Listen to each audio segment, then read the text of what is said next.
Satuan Lalu Lintas Polres Merauke, Papua Selatan mencatat peningkatan kasus kecelakaan lalu lintas sepanjang tahun 2025 lalu. Pengendara dalam kondisi mabuk jadi pemicu utama banyaknya kasus kecelakaan di Merauke.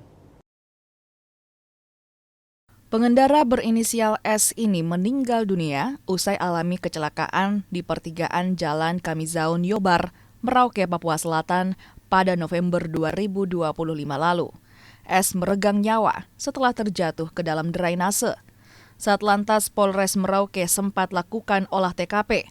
Hasilnya, S diduga berkendara dengan kecepatan tinggi dan dalam kondisi mabuk. Diduga pengendara tersebut dalam pengaruh alkohol sehingga melaju dengan kecepatan tinggi, hilang kendali dan akhirnya terjatuh di drainase dan mengakibatkan meninggal dunia.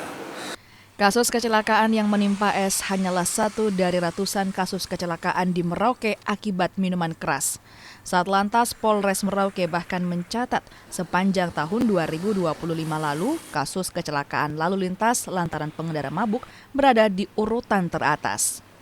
Untuk di tahun 2025 ini faktor utama, yang pertama mungkin miras, yang kedua anak di bawah umur. Salah satu penyebab utama juga untuk di khusus Kota Merauke ini penerangan jalan sangat mempengaruhi sekali untuk.